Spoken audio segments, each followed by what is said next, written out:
Episode की शुरुआत उस सच से होती है जो शाजिल ने हुरम के सामने रख दिया है। शाजिल की आंखों में पछतावा है, दर्द है और एक ऐसी मोहब्बत है जो अपने ही गुनाह के बोझ तले दब चुकी है। हुरम के लिए यह सच किसी बिजली से कम नहीं होता। जिस इंसान को उसने अपना सहारा समझा था वही उसके पिता के कत्ल से जुड़ा निकलता है। हुरम का गला भर आता है, मतलब हर बात, हर वादा सब झूठ था। शाजिल के पास कोई जवाब नहीं होता। उसकी खामोशी ही उसका सबसे बड़ा जुर्म बन जाती है। दूसरी तरफ तैमूर सिकंदर अपनी सियासी चाल चल रहा है।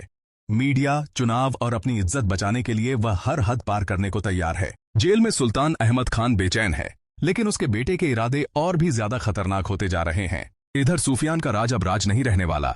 वह सच जो पूरी बाजी पलट सकता है धीरे धीरे सामने आ रहा है। सवाल यह है कि यह सच हुरम को बचाएगा या उसकी जिंदगी को और तबाह कर देगा। हुरम अकेली खड़ी होती है, न आंसू न चीख, बस एक सख्त फैसला। वह खुद से कहती है, जब मेरा आसमान ही मुझे तोड़ने लगा तो अब यह जमीन चुप नहीं रहेगी। और यहीं से शुरू होता है मोहब्बत बनाम इंतकाम का असली खेल। रात गहरी होती जा रही है और सच का बोझ और भारी। हुरम बिना कुछ कहे वहां से चली जाती है। शाजिल उसे रोकना चाहता है, हाथ बढ़ाता है, लेकिन हुरम के कदम नहीं रुकते। अब हर चीज खत्म हो चुकी है, ये अल्फाज बिना कहे ही उसकी आंखों से निकल जाते हैं। शाजिल अकेला रह जाता है। दूसरी तरफ हुरम को महसूस होने लगता है कि घर के लोग उससे कुछ छुपा रहे हैं। उसकी मां की घबराहट, फोन कॉल्स का सिलसिला और तैमूर सिकंदर का अचानक आना सब कुछ उसके शक को और गहरा कर देता है। जेल में सुल्तान अहमद खान को खबर मिलती है कि बाजी हाथ से निकल रही है। गुस्से में वह दीवार पर हाथ मार देता है। अब अगर कुछ हुआ तो सब बर्बाद हो जाएगा, वह खुद से कहता है। इधर सूफियान अपना अगला कदम उठा लेता है।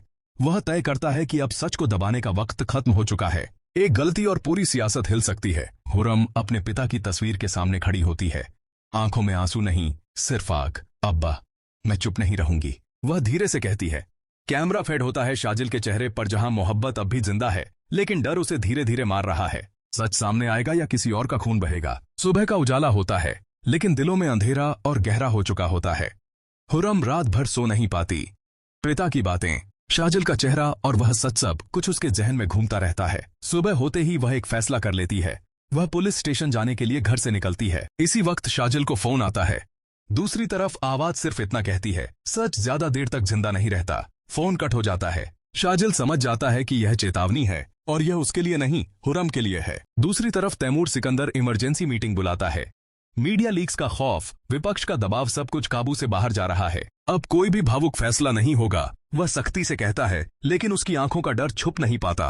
जेल में सुल्तान अहमद खान को भी एहसास हो जाता है कि वक्त कम है। वह अपने आदमी को इशारा करता है, जो भी रास्ते में आए हटा दो। इधर सूफियान हुरम को एक सीलबंद लिफाफा देता है। इसके अंदर सबूत हैं। वह कहता है, अगर मुझे कुछ हो गया तो यह सच दुनिया के सामने आ जाना चाहिए। हुरम पुलिस स्टेशन के बाहर खड़ी होती है। हाथ दरवाजे के हैंडल पर होता है और पीछे से एक गाड़ी तेज रफ्तार में आकर रुकती है।